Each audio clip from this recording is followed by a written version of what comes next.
Hey guys, Bobby here, and today's video is going to be more of a thought-provoking video, if you will.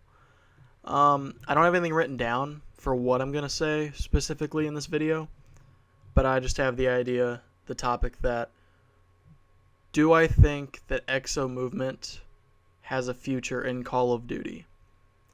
I was playing some Advanced Warfare, and I was sitting there thinking about it because, there's a place in my heart, there's a place in all of our hearts for the Exo-Movement system.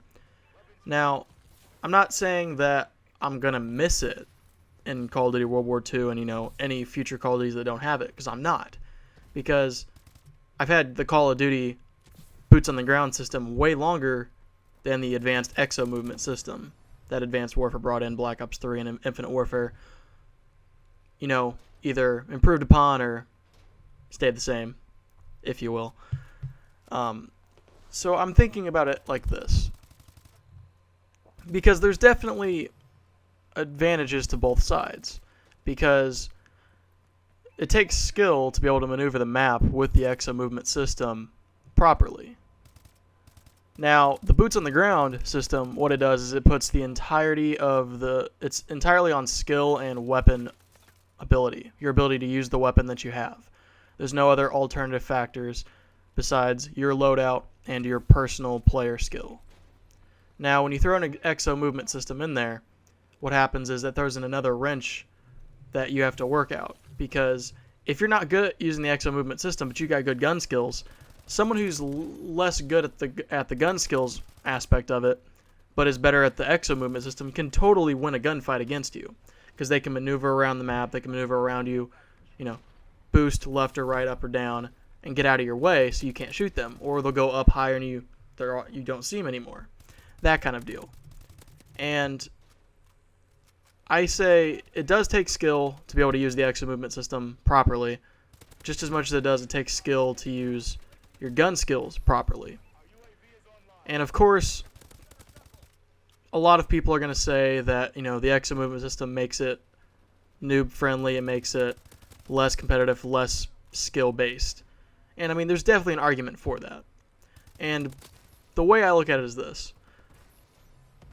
I know I'm going to contradict kind of what I said in one of my previous videos, or it might be one of my upcoming videos, where I talk about how the idea that the three studios are going to alternate.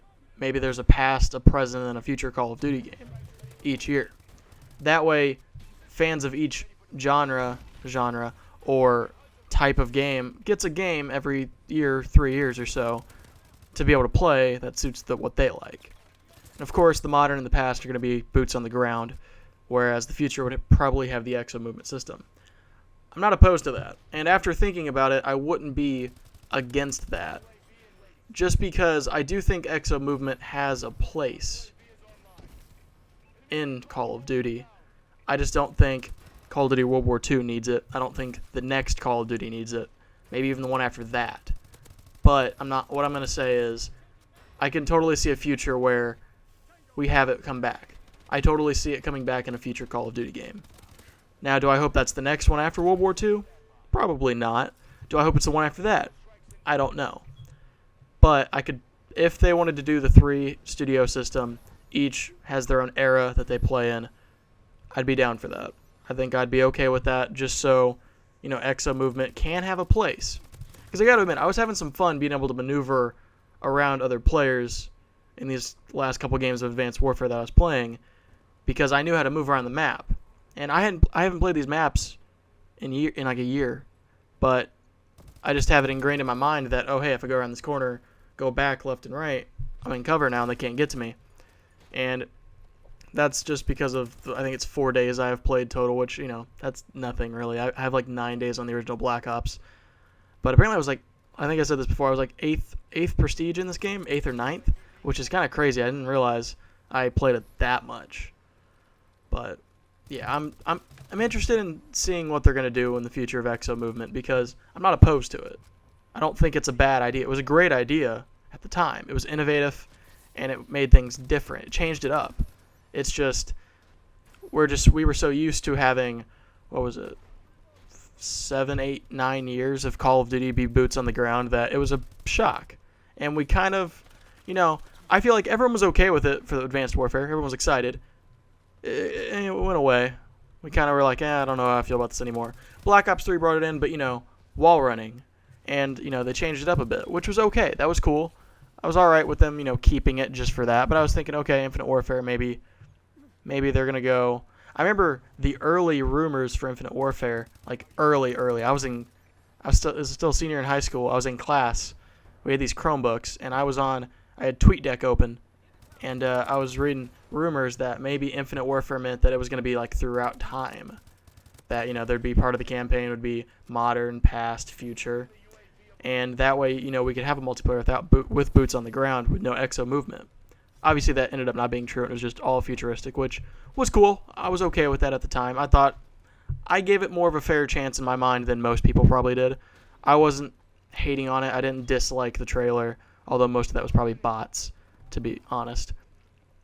But, yeah, I feel like 2 games was enough with Exo-Movement in a row. 3 was very pushing it. That's why the remaster, I feel, probably gets more playtime than Infinite Warfare itself, and if it doesn't, that's just only because I don't know what it would be. I just feel like the remaster is a superior game in general, but the boots on the ground aspect helps it. And that's also why I feel like the backwards compatible movement for Black Ops 2 was pretty big, because people were very excited. I was excited. I was totally down for paying $60 again to get it if I needed to. Now all we need is MW2 and MW3 backwards compatible or remastered. And that's another thing. I think the whole way of doing a remaster, obviously I don't think they're going to do it for this year for World War II, which kind of bummed me out because I was of the mindset that I think it'd be cool if each new year we got a remastered game with the new game. And, that'd be cool because we get World at War remastered, we get MW2 remastered, Black Ops, MW3. I think Black Ops 2 maybe, but that would probably be where you'd stop. I don't think we need... Ghosts would already be on the next-gen console, so... Whether that's only going to be an Infinite Warfare thing, or Infinity Ward thing, whether that's, next Treyarch game they're going to do that, whether it's something like that, I wouldn't be opposed to that. But besides that, I'm on a tangent. Like I said, I think Exo-Movement has a place to play in Call of Duty's time, its history, and I think it's going to have a future as well. Now, whether that's anytime soon, I don't know. Obviously, Activision, Call of Duty all the 3 studios realize that we're not down for Exo-Movement right now. But I think in the future we might be again. And maybe that's a good thing, maybe that's a bad thing. History repeats itself. I think we'll eventually have another game where we have Exo-Movement, whether that's jetpacks or the exo-suit we have in Black Ops 3, whatever it is, I think we'll have another game like that. Well, the video is about to wrap up, so I hope you guys enjoyed the video. Leave a like. Let me know what you guys down think. You think Exo-Movement's gonna have a place in the future of Call of Duty? Let me know. All right, subscribe if you want more, and I'll talk to you guys later. Bye.